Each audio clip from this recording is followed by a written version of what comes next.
ইশরাক হোসেনকে মেয়রের দায়িত্ব বুঝিয়ে দেওয়ার দাবিতে আজও নগর ভবনের সামনে বিক্ষোভ চলছে। এর আগে শনিবার সচিবালয় অভিমুখে বিক্ষোভ মিছিল করেন আন্দোলনকারীরা।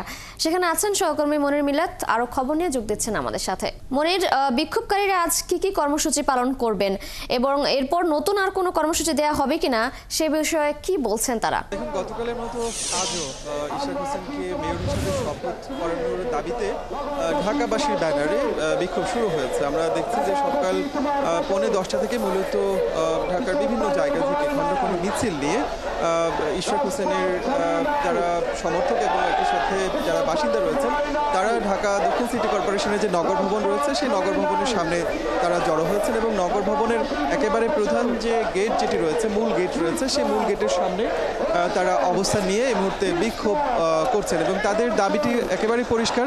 তারা বলছেন যে ইশরাক হোসেনকে মেয়র হিসেবে ঘোষণা করা হয়েছে, নির্বাচন কমিশন থেকে সেই গেজেট এসেছে, কিন্তু তারপরেও এখন পর্যন্ত তাকে মেয়র হিসেবে শপথ পড়ানোর যে আনুষ্ঠানিকতা রয়েছে সেটি এখন পর্যন্ত করা হচ্ছে না এবং সেই জায়গাতে টালবাহানা করা হচ্ছে এরকম অভিযোগ করে তারা বলছেন যে যত দ্রুত সম্ভব ইশরাক হোসেনকে মেয়র হিসেবে দায়িত্ব দিতে হবে এবং তার শপথ পড়ানোর ব্যবস্থা করতে হবে। সেই দাবিতে গতকালও ঢাকা দক্ষিণ সিটি কর্পোরেশনের যে নগর ভবন রয়েছে সেই নগর ভবনের প্রায় সবগুলো গেটে ঢাকাবাসীর ব্যানারে যারা আন্দোলন করছিলেন তারা তালা ঝুলিয়ে দিয়েছিলেন। আজকেও মোটামুটি সেরকম পরিস্থিতি। তাদের অবস্থানের কারণে নগর ভবনের স্বাভাবিক যে কার্যক্রম সেটি কিন্তু এক প্রকার বন্ধ রয়েছে। সবগুলো গেটে আমরা দেখছি যে তালাবদ্ধ অবস্থায় রয়েছে। শুধুমাত্র মূল যে গেটটি আপনি দেখতে পাচ্ছেন সেই গেটের পকেট গেট যেটি রয়েছে সেই গেটটি একেবারে জরুরি প্রয়োজনে খুলে দেওয়া হচ্ছে, কিন্তু এর বাইরে নাগরিক সেবা পাবার যে বিষয়গুলো রয়েছে সেগুলো কিন্তু পুরোপুরি বন্ধ রয়েছে। আমরা এখানে যারা আন্দোলন করছেন তাদের সাথে কথা বলেছি, তারা যেটি বলছেন যে আজকের দিনে তারা বিক্ষোভ করবেন, মিছিল হবারও কথা রয়েছে।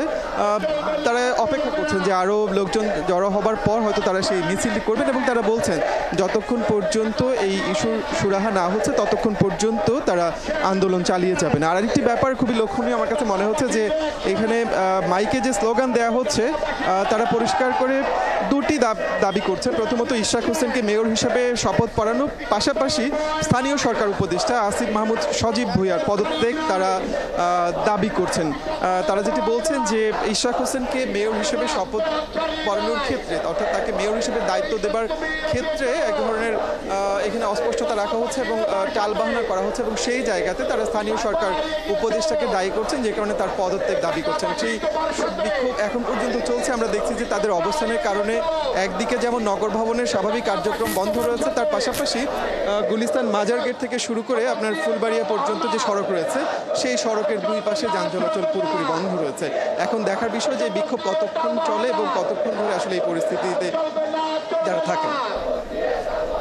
মনির, ধন্যবাদ আপনাকে। দর্শক, ইশরাক হোসেনকে মেয়রের দায়িত্ব বুঝিয়ে দেওয়ার দাবিতে আজও নগর ভবনের সামনে বিক্ষোভ চলছে, সে বিষয়ে জানছিলাম আমাদের সহকর্মী মনির মিলাতের কাছ থেকে।